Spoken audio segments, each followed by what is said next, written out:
Hello and welcome to the Meta Chasers, Warhammer Meta Chasers. My name is Paul, your host. I'm joined by Dustin Henshaw Hello, everybody. and Adam Camilleri. Howdy, evening, everybody. G'day. Good day. I love it.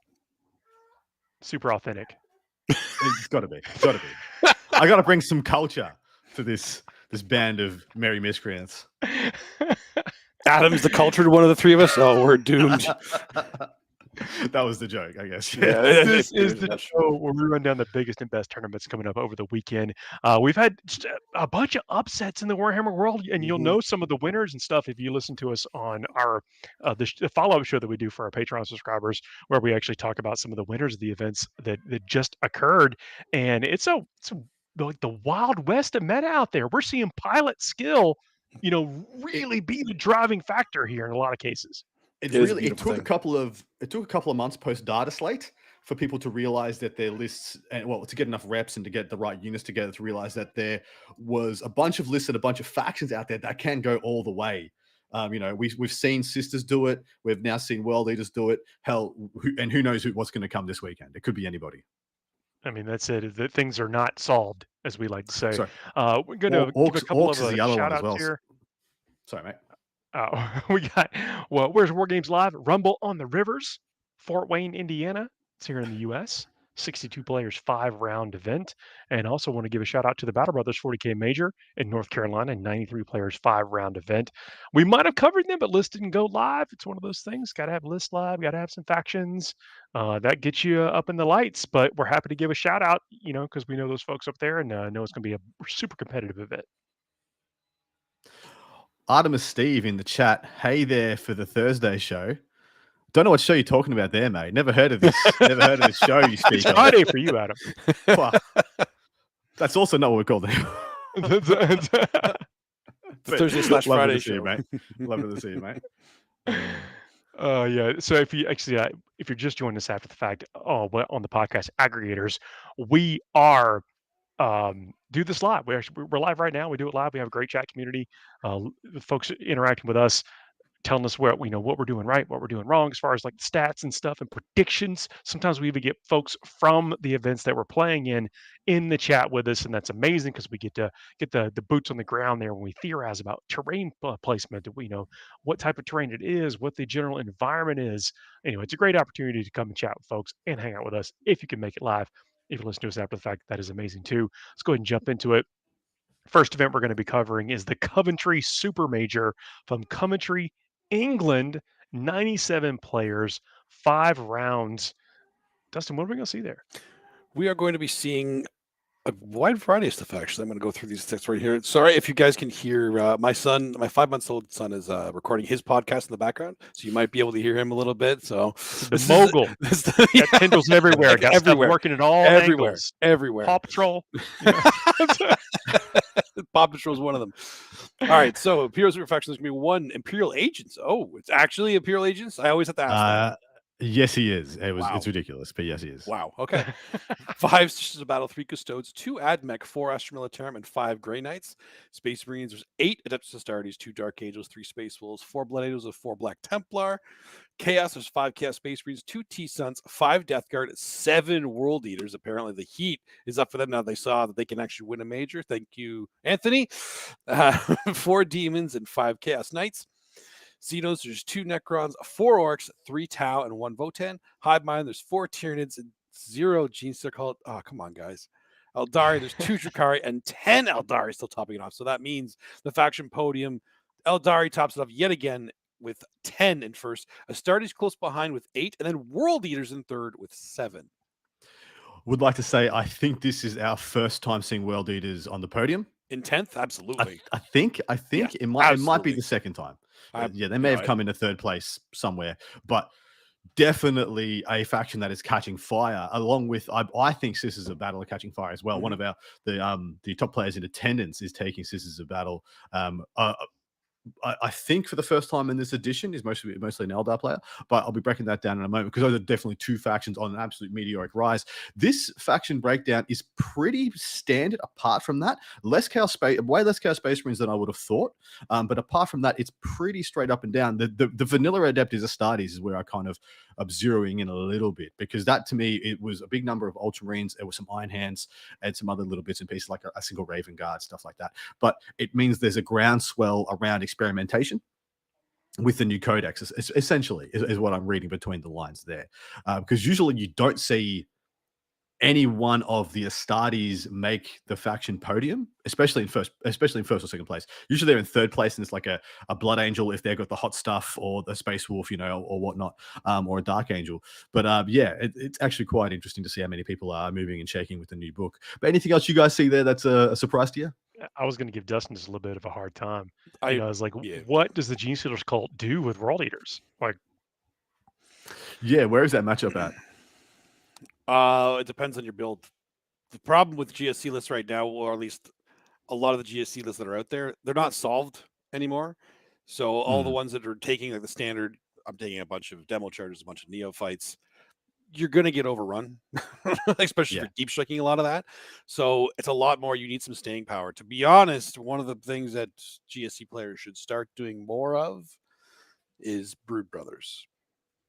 Ooh. Well, I was about to say I think you need a better Angron solution, because how many bombs does it take to kill an Angron? Don't use bombs for Angron. That's right. It's a waste. It's a waste of bombs.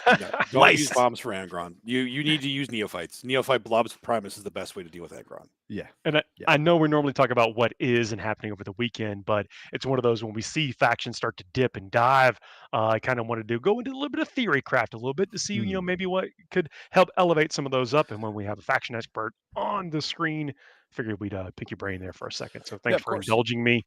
Only other faction I'd like to draw attention to is the lack of Votann. We've seen Votann in pretty strong numbers worldwide, and I always had the assumption that Votann's has had good representation in the UK because they can get the models easier and cheaper. But this is not the case. There's one out of 100 players, which I think is like way lower, way below par for the rest of the world. Well, it actually depends on what they're fighting against up there, right? Because if the Dreadnought build for Space Marines was starting to take a big spot there, they're actually really good at it if they take enough for the Thunderkin. Because they have a lot of good anti-vehicle weapons in their army, right? And the other thing is, like, what do we know about UKTC terrain? It's not, it's not good for shooting armies. Yeah. But it's not bad for them either. It's a bit more of a shooting meta than a melee meta. But now we've seen a bit of a polarity shift here, especially with the Astartes and the World Leaders pushing up there. A lot of the Astartes lists are Vanguards, and there's a couple of Firestorms, a couple of Ironstorms, and a fair few Gladiuses as well. But the World Leaders, and do they have a gun? Like, their gun is bolters. Like they always never say they don't have guns, man. They always get really angry. They throw the bolter once on the way. You can put some copy stuff on rhinos. They don't pull the trigger. They just throw it. They don't know how to work that. Yeah. A lot of World Eaters players will not fire their pistols. Just period. Just won't. Out of purity with Khorne. I've seen it happen. Wow. It's pretty funny. Wow. But anyway, let's get some of those top players in attendance. Vic Vijay of the 40K Fireside, if you want to go check that out, he just put out an episode this week, which is a very good listen. He is not playing any Knife-Eared varieties, gentlemen. He is playing Adeptus Sororitas. He's played Thousand Sons before, didn't he? He's played Thousand Sons, yeah. He played Thousand Sons for WTC because Eldar was taken, which you kind of That's fair. Yeah. Do you put?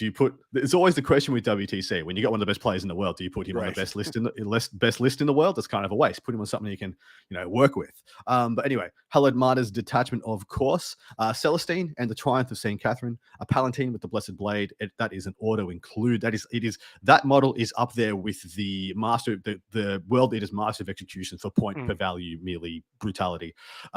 Dialogus, Canoness, 2x10 Battle Sisters, 3 units of 10 Arco-Flagellants, which have really become a lot of the core about what these lists are becoming, the archetype, 2x2 Crusaders, 5 Seraphim, a Castigator, triple Exorcists, an Immolator, and 2 Rhinos. So definitely a mechanized skew or view of this list, but there is a lot of models there, and it is all pretty dynamic, pretty fast, and are very reliable due to especially the Triumph of St. Catherine powering up all your miracle dice. What do you guys think of it? How's it look to you? I've actually become a really big fan of the Arco-Flagellants. I feel like they're really valuable for their points, and I think they're great trading pieces, and it solves some of the close combat answers that they need, because they have a fight on death, don't they? So they're great into World Eaters, per se. Yes. Yep. They're always getting to trade. Yeah, they're always getting to trade, which is a really big deal for that. It's funny that we're actually talking about world leader counters in 10th edition right now. Who would have thought this would happen a couple months ago, right? Like, it's great. A wild couple weeks. Yeah, I am a fan. Also, the Exorcist's coming back in as well. They've got the 1 or 2 guns, but it's obvious. Most people take the Exorcist missile launcher, which is the indirect fire D6 +2. It isn't blast, funnily enough, so it's a D6 +2 weapon that is not blast, but it's strength 10 -2 D6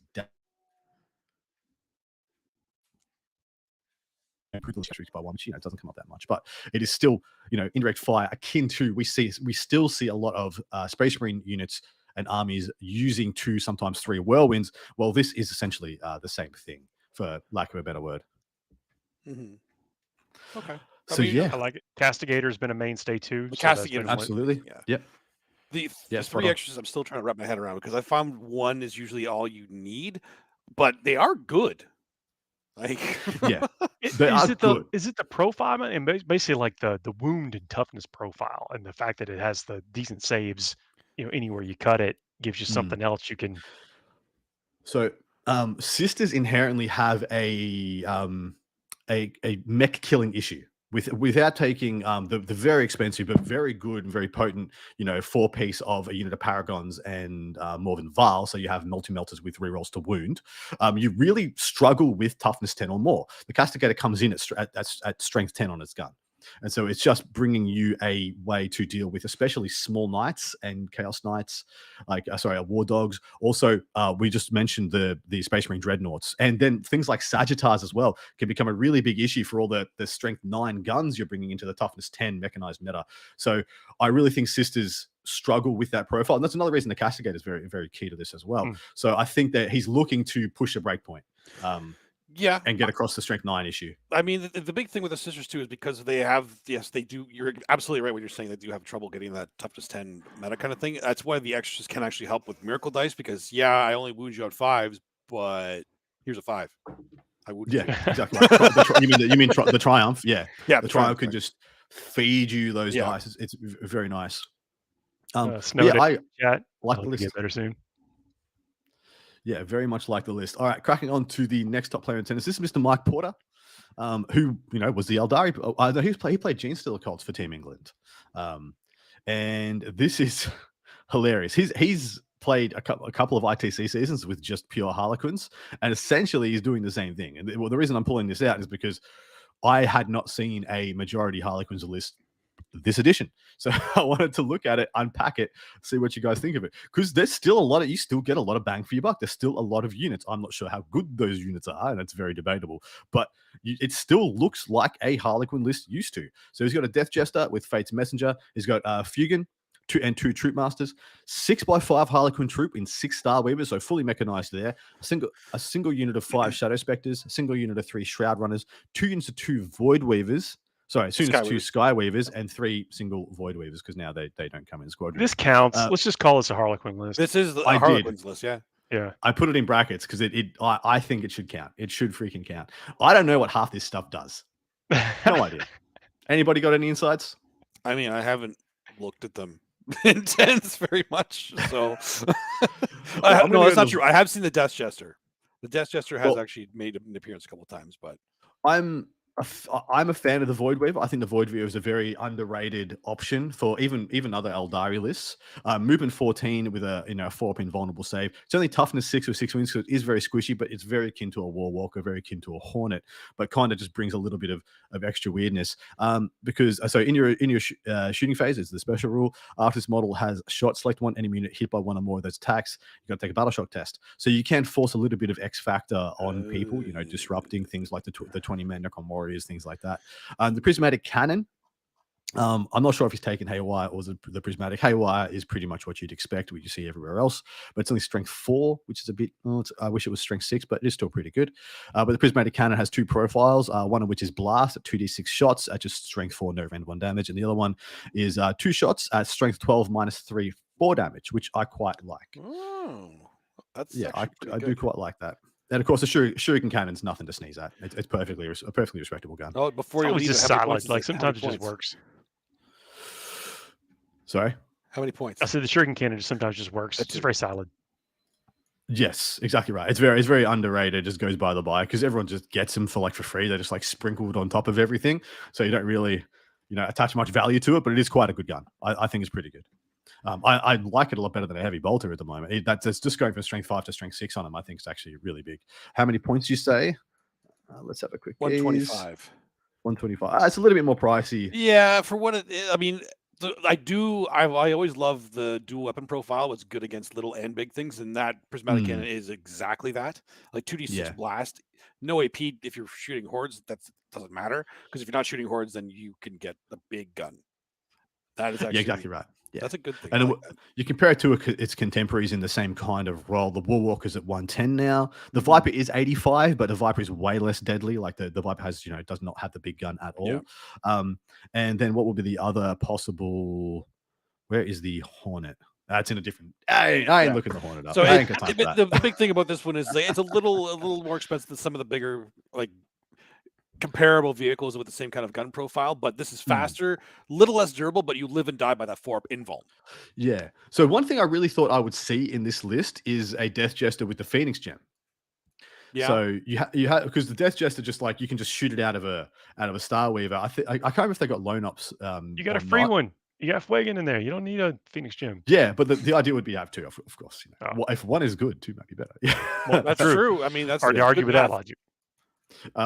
But this is just a lot of stuff, boys. I was impressed when I looked at this list and I looked at the sheer amount of list in this list. I'm like, that is a good amount of list in this list.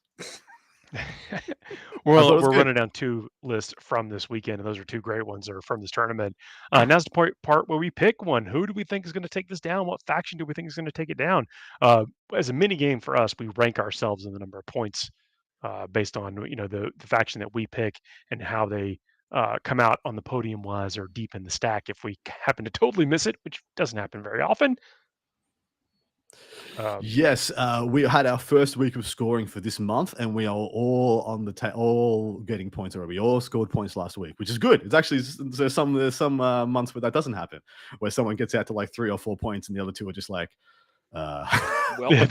take him out at the knees quickly, silently. Look, sometimes it's kind of hard not to root for either. I don't want to say the meme pick, but sometimes you just feel it. You feel a certain faction is going to do really well. It's their weekend. They're slotted to do well.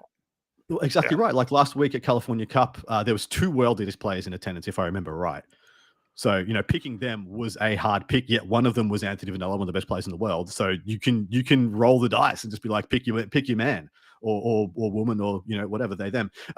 And just see if your player goes all the way. I think it's really cool. But anyway, so the faction podium is 10 Eldari, 8 Astartes, 7 World Eaters, but there is still plenty of Chaos Space Marines, still plenty of Death Guards, still plenty of Chaos Knights, etc. There's a lot of relevant factions here that we could pick from. Sisters of Battle as well, Ashtamil Time, Grey Knights.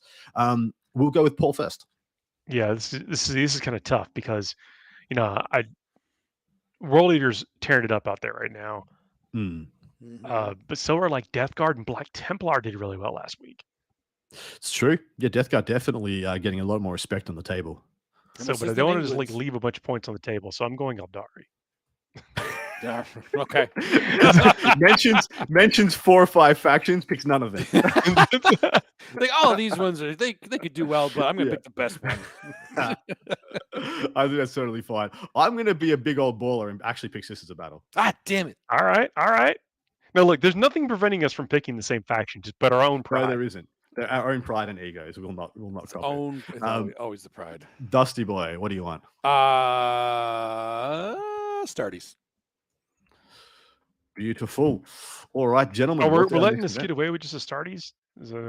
Yeah, he doesn't get it. I mean, if Blood Angels, Dark Angels win, he gets nothing. It's just he's picking the 8 vanilla Astartes. Oh, you mean so if but see right now, is that really? If he picks if an Ultramarine wins or an Iron Hands, yeah. I'm still going to call it a moral victory either way on my part. So I'll give you a half point, which means there we go. You can have it, but you can have it. Half point round down. We always round down. Always round down. Yeah. All right. What's next, gents? The next event we're going to be talking about is the San Antonio Shootout from San Antonio, Texas. 68 players, 5-round event. So for the Imperial Spirit faction, we will be seeing 3 Sisters of Battle, 1 Custode, 1 Admech, 5 Astral Militarum, and 1 Grey Knight. Space Marines, there's 1 Adeptus Astartes, 6 Dark Angels, 2 Space Wolves, 1 Blood Angel, 1 Death Watch, and 2 Black Templar.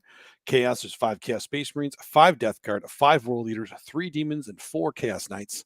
Xenos, there's 4 Necrons, 4 Orcs, and 2 Tau. Hive Mind, there is 2 Tyranids and 1 Gene Stealer Cult. Eldari, there is 5 Eldari, which means the faction podium is Dark Angels, topping it off with 6. And also did really well last weekend. Yes, absolutely they did. Then Eldari, World Eaters, CSM, Death Guard, and Guard tied in second with 5. Orcs, Krons, and Chaos Knights in third with 4. Wow. I think so. 9. That is 9 factions on the podium. 9 factions. Everyone most of them. Remember that. That's most of them. Right. We will have to remember that number and see if it gets topped anytime soon, because I think that's the most we've seen in a very long time, if not so far while doing the show. Yeah. But yeah, 9 factions on the podium. Chef's kiss. Chef's kiss, San Antonio. Well done, meta. That is doing exactly what it is meant to do. That is a beautiful meta. Some notable armies that are not here. There is no Imperial Knights. 0. They're not there at all, which is quite curious.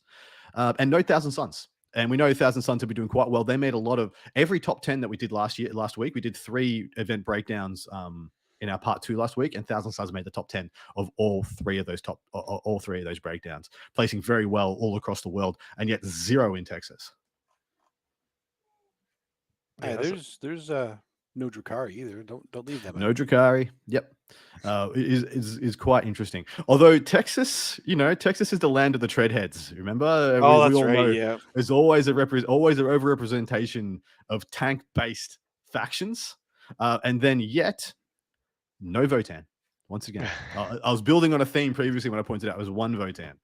I don't know if Votan are taking a little dip or people just coalescing and playing some other things for this week, but there was a major dip. There's been a major dip this week of Votan players. Even another event I looked at to try and get stats for had very few Votan players. So that's interesting. It really is interesting because they have seemed to kind of bubble up, but I wonder if something has like instantly countered them and that we're just not seeing. And I don't know what that would be though. I see them much the same as Death Guard. They're a faction that had a huge resurgence, got a massive amount of respect, but they haven't won a big one yet, have they? Like, to my knowledge, they haven't won a big one. They've won a bunch of GTs, their podium, they've done extremely well, but it seems like they are like they're missing a tech piece, or someone hasn't discovered that little bit of X factor that might just let them get that one over on a couple of the other big dogs, things like King of Chaos Space with things like Eldar. So still gonna have to wait and see. I unfortunately do not know what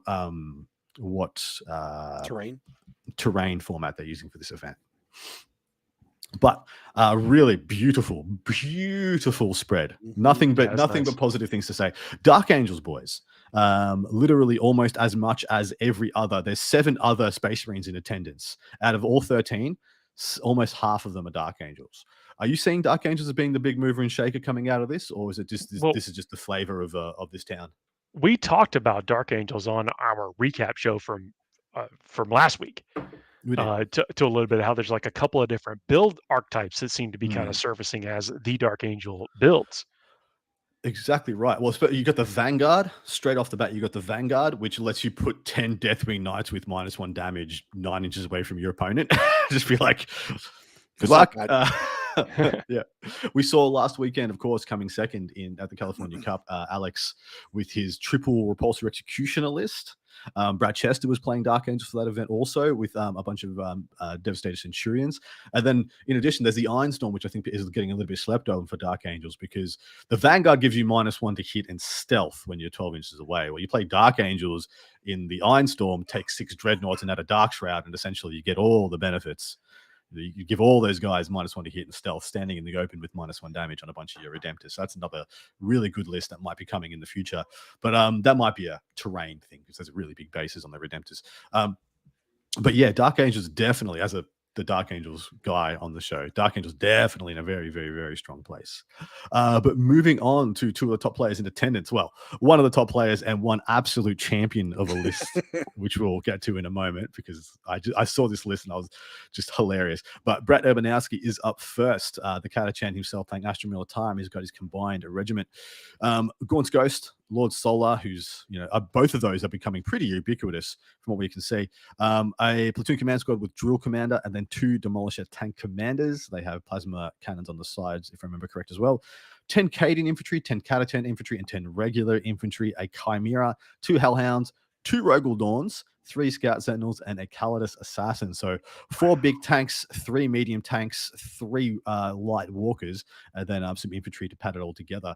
It's the first time we've seen Rogal Dorns in a while. It is. It's the first time. It's especially the first time I've seen more than one. Previously, we've seen one in with a bunch of artillery, just to be like, hey, I'm going to just drive this into a gap that you need to go through to get to me and stuff like that. But yeah, you're right, mate. This is the first time I've seen double. What do you think of it? What's your general opinion of the medium fat boy? I am curious if you think a Rogal Dorn is better than how many armored sentinels can you fit instead? That's a loaded question. Because there's no armored sentinels in here. And so it's 210 for 3 of them. And the Rogal Dorn is what, 300 something? The only thing I'll point out about this meta is that without any, there's no Votan here, so there's no land fortresses. There's Chaos Knights, but Chaos Knights aren't packing big boys. There's no Imperial Knights here. So if San Antonio is a known meta where people are just like, well, I don't need to worry about toughness 12 or more because there ain't any knights at this meta. And then Brett's been like, well, if I take Dawns, then they're going to get really good mileage because people aren't going to take the guns for them because they don't think they need to. And so if I am of the opinion they could very well be a meta pick. Yeah, I can see that. I mean, the T12 can make a huge difference, especially like against things like Sisters, But yeah, dude, T12 with a 2-up save, the 2-up save, 18. Say this again, 18 wounds. It's a lot. Yeah, it is. It is. I want Rogal Dorns to be good. I love the model, and I want them to be good. I love armored sentinels can come back too. Like there's just. I think the point I'm getting at is I'm sad to not see any armored sentinels in this list, and I guess the Rogal Dorn is what I'm picking on in terms of what could be taken out to get some in. Well, the Rogal Dorn is a lot of points, like you said. No, it's a cool tank. It actually, I think it has got that. It's got that physical profile on the table. It's got the ability to kind of shrug off damage, if I'm remembering right.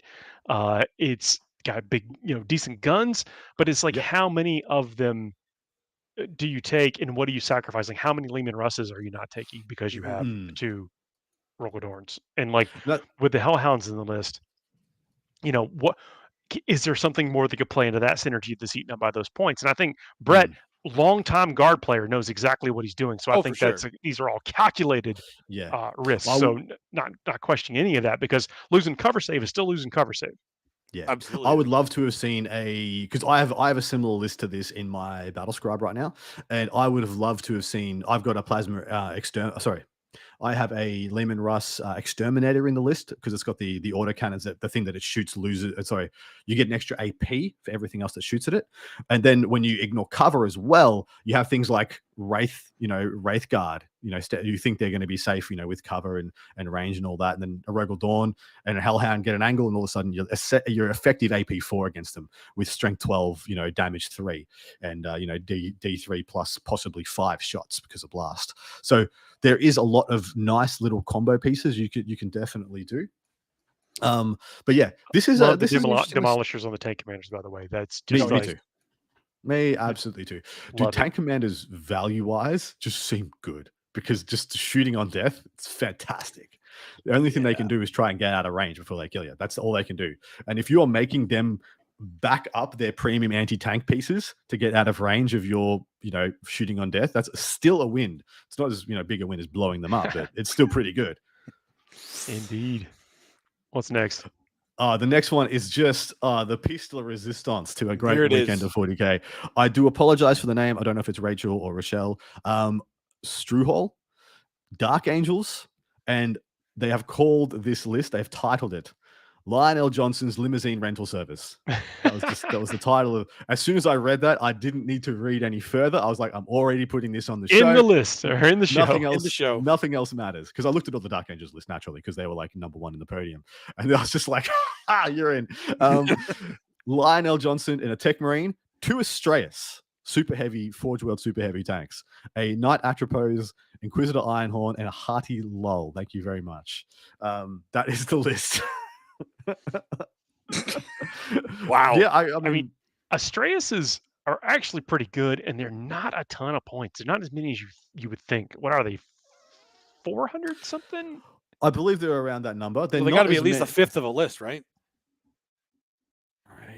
One of Yes. 5 models, 6 models. Yes, Australia's 525 for an Australia. Okay. So it's around about the same points as a Crusader, a Knight Crusader. But it's not a crazy amount. It's a good point wise to the value that you get, I think, for model. Well, so it's what 1,050 points for 2 of them, and I mean they take up half the like the footprint of the tank is like half the table. So it's pretty judicious. The Knight Atropos is quite nice as well. I mean, you want to talk about stat checking with a Rogel Dorn? Yes, I was about to say. I'm not quite sure this will do it the same because you're not going to score many points because you got three. Lionel Johnson will get all the points you need. Dude, legitimately, I might play the Lion soon.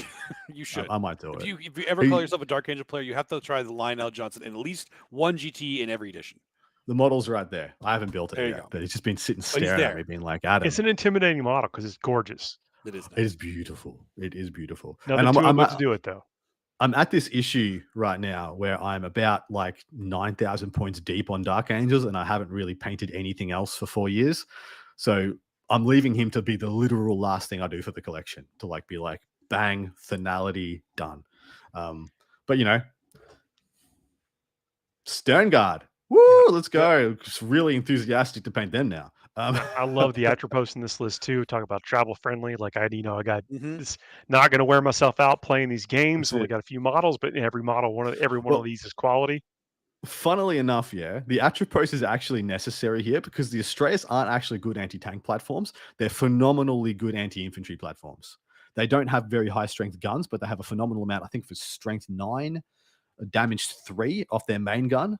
They got like 12 shots or something crazy with twin linked, but they're not gonna smash knights. But the Atropos is a knight killing knight, so it's actually kind of well thought out, at least there, and it's pretty hilarious. But yeah, thank you very much for your list and for the limousine rental service. Hopefully, we'll all be taking a ride. Hopefully, the driver at least is a patriarch, like from GSA. That wouldn't make sense. Come on. It would be funny though. But anyway, funny. I would approve it. It's time to pick some winners. Picking winners. Who goes first this time? We'll have you go first, Dustin. Me? If you want. You should pick the one GSC player. Don't be a coward. The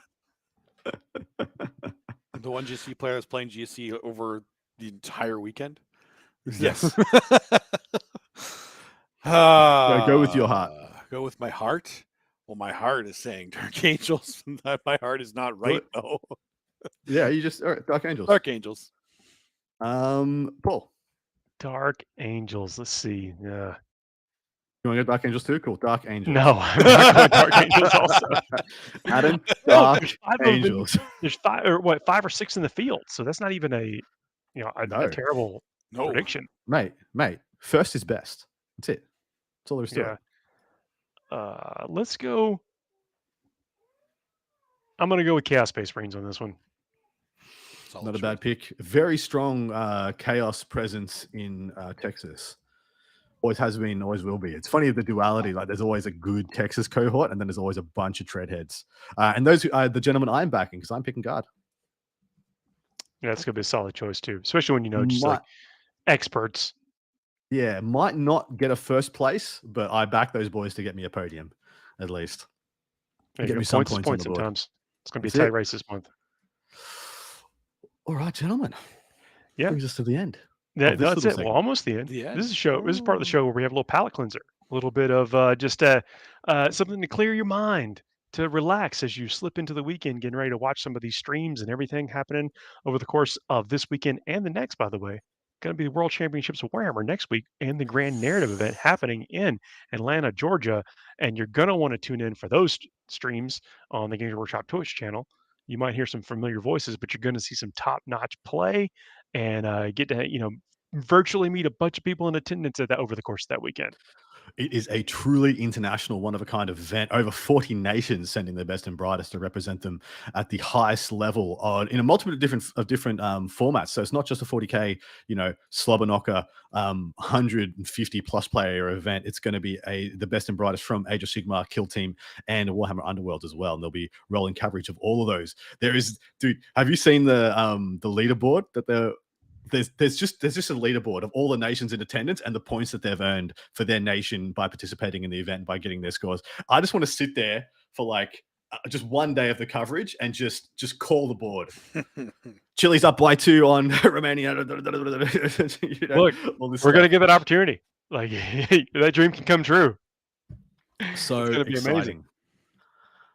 This is a part of the show, though, where we do talk about sometimes things that have to do with Warhammer. Sometimes it doesn't. We just kind of chill, put some time up on the clock. Once that clock starts, we give ourselves 2 minutes to run through whatever those topics are that we've never seen before. Isn't that right? That is right. We did have a patron request, didn't we, Dusty? We did have a patron request to do a fully Blood Angel themed Fuego. So that is what is being done today. Now, so I got a Blood Angel fluffy reader, I should say, to give all the questions.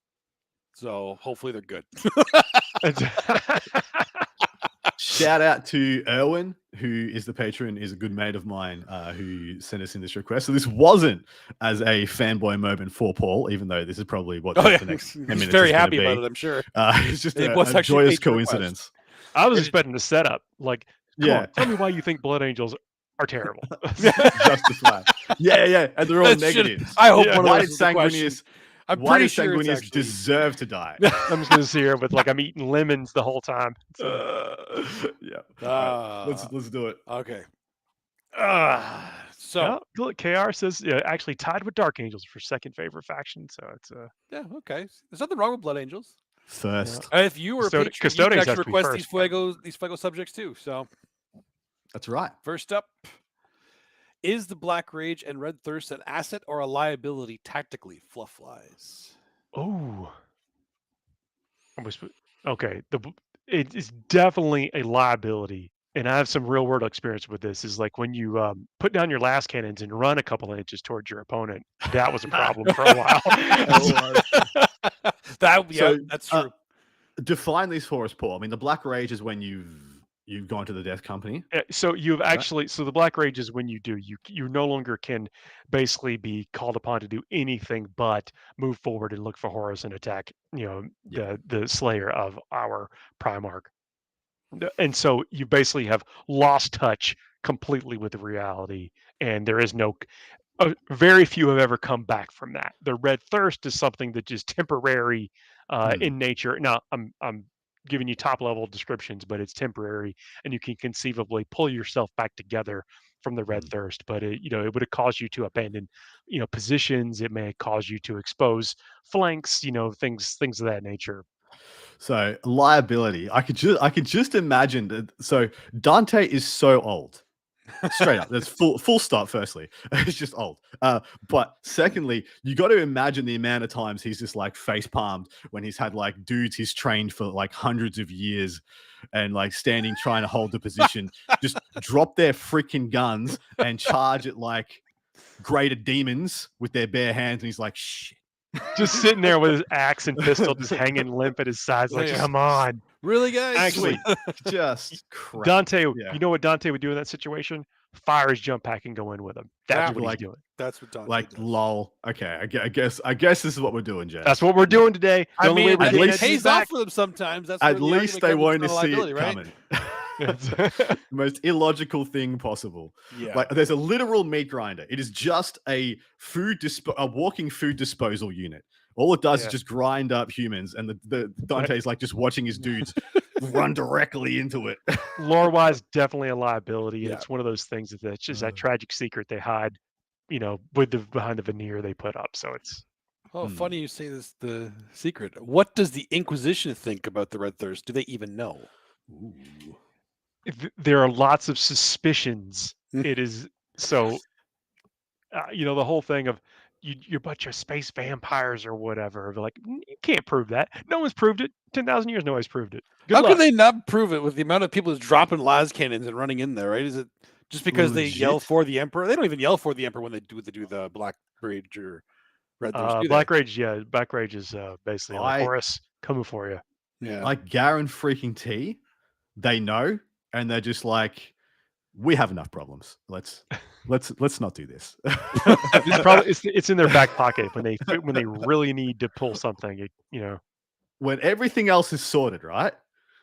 Leviathan's gone, the Necrons are sleeping again, Chaos is the Eye of Terror is closed. Maybe they'll deal with it. Maybe we'll poke that there. Until then, like totally okay, there's peace everywhere. Hey guys, about this Red Thirst thing. What's up with the eating and the stuff and the we gotta talk and the butchering and the things, eh? I know we haven't been able to prove anything, but come on, we're not stupid. Like those Inquisitors went on vacation. Yeah, legit. they have to know. There's no way they don't know. At least universe is a big place, man. Everybody's an unreliable narrator. Mm-hmm. Yep. Yeah. And I mean, Dante has. I would like to point out how much like goodwill Dante has in the Imperium. Like he is one of the legitimate good dudes of the Imperium. Like he strives at all times to do the right thing, unlike just about every other freaking character in the show. In the plot line, who has at some point done something horrific.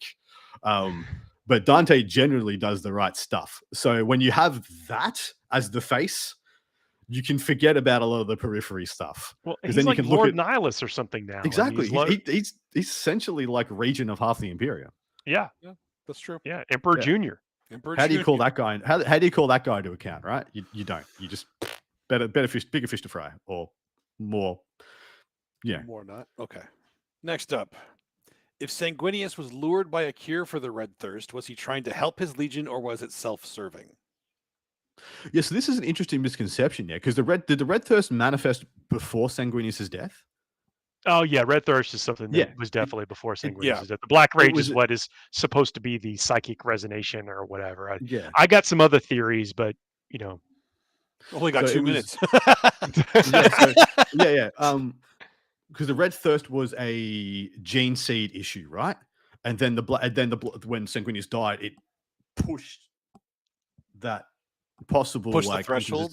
Yeah, exactly right. It just the Red Thirst. No, the Red Thirst is something like you can in Fear to Tread.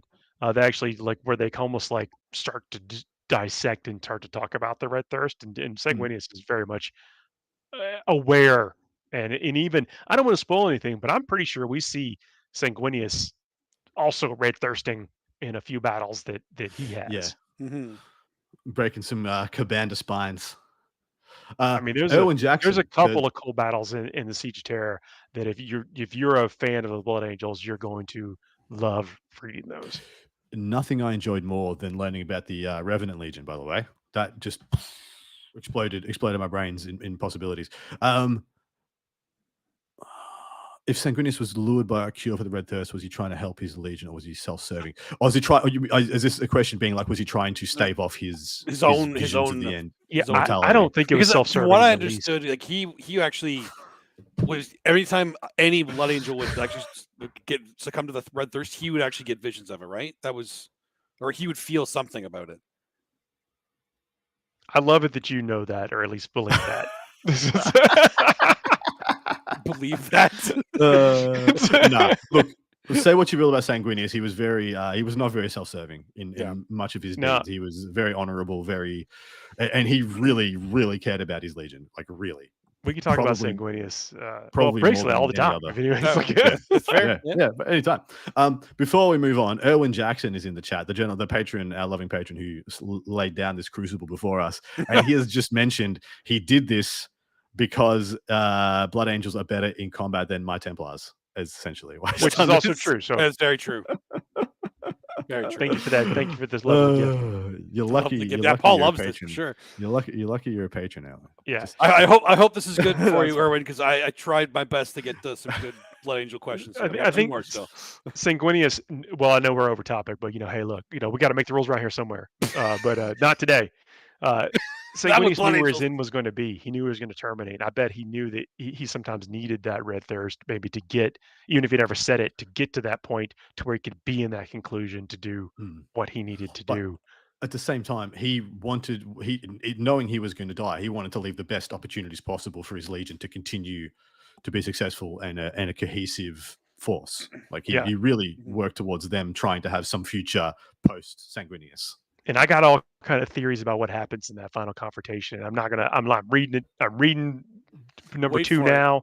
I'm not going to say anything. I'm not going to give any more thoughts and stuff because it could be. What if it ends up being a spoiler? I don't know. But well, in 2 questions, you might need to talk about it anyway. Okay. Next one. Should there be more types of Death Company units in the game? Yes, actually. Absolutely. Well, I think the Death Company should just become the Death Company. I mean, that's like a separate faction. You mean like Codex? No. I mean, like everyone just gets into the Death Company. Like, hey, I know you should drive a tank, but here's your jump pack and your power fist. Okay, so what kind of Death Company do you think should be added into the 40K line then? That was the other joke I was going to make. That you've got like there's like 7 whirlwinds. And then 5 of the dudes just open the hatches and just yeet at the opponent. It's like, here we go again. But yeah, maybe that's the secret of the blue helmets and everything. Like, you blue helmet guy, get in there and fire those missiles. I'm gonna go save him. I would love it if in the new codex or new whatever, every single unit could be Death Company. Everything, and the difference is your weapon skill goes up by 1, your ballistic skill goes down by 1. So other way around. Better. Improved by 1. Yeah, and you get another attack, and you cost a couple more points, and that's it. But every like Hellblaster, Death Company Hellblaster, I want that. I want everything because every one of them can fall at any freaking time. So I want all of them to have the ability to just be cool. I decided to paint my black. I get you want to have it, but should they have it? I don't think. I think you did become just you're focused on the close combat. The boarding action. You're inside the ventral spirit. You are running through the hallways. You are destined to get into one-on-one combat with the adversary, the nemesis of the Imperium. You throw the guns down. You jump out the plane like throw down your gun, pick up a jump pack. That's the Blood Angel way. Just whole new meaning to It's Raining Men. I would play this army, by the way. I'll fly the Stormhawk or whatever, no problems. It's a Death Company. That's it. Yeah, the Stormhawk Interceptor's weapon skill goes up by 1, ballistic skill goes down by 1, plus 1 attack. And I've played the All Army of Death before when it was a White Dwarf supplement. It was dude, it was cool. Yeah, it was cool. Yeah. You have to assume there's going to be a detachment for Death Company, right? You have to believe. In the previous editions, cool. I did like that you could send the captain or whatever or the lieutenant or to the Death Company and like the Divisions of Death. I thought that was really cool. Okay. All right. Last but not least, what if Sanguinius had beaten Horus? Ooh. Before you would be a beautiful queen.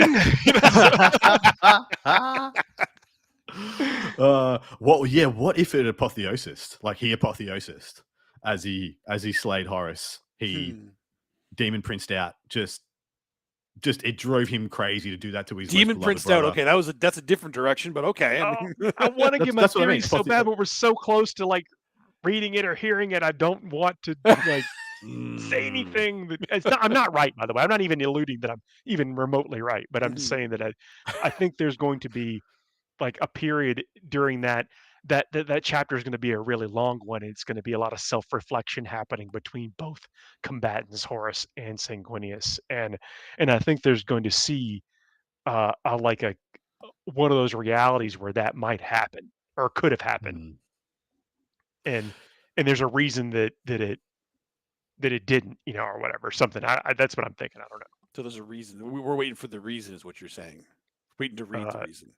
We're waiting for Sanguinius to give us his reason why it doesn't happen. I think that's what. You think he could beat him? Yeah, I mean, yeah. Of course, that's a stupid question to ask you. I mean, yeah.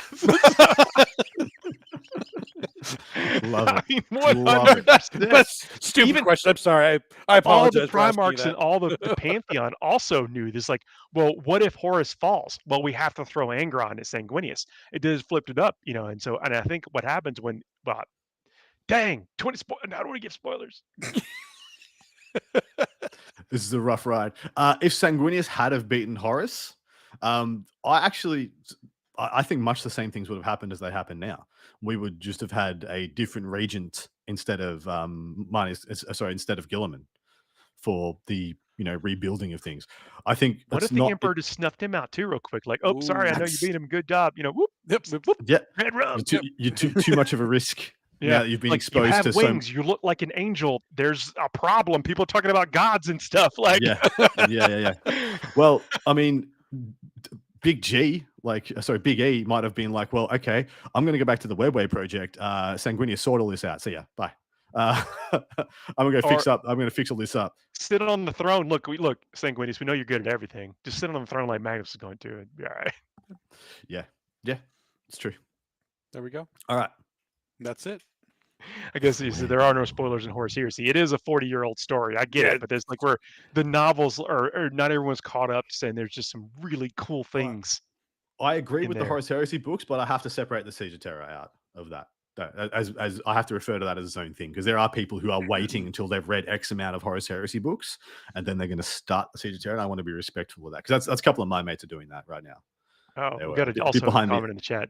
Archon Steve is being the only Drukhari player at Battle Brothers, so good luck this weekend, and good luck, Archon. Right. You'll be fine. You got this.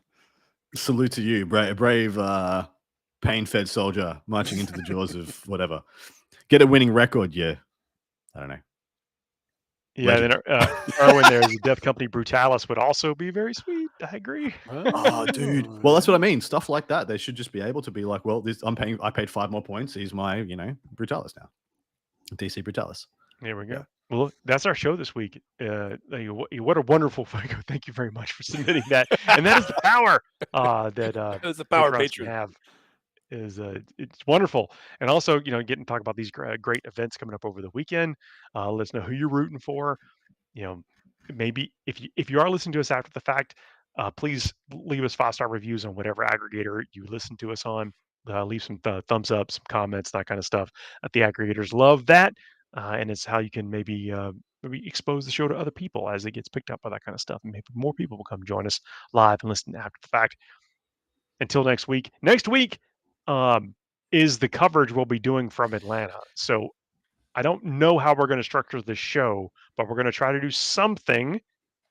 And if we miss it, we'll try to get the word out somehow. You'll have 3 days of live coverage with these lovely gents, so that'll make up for it.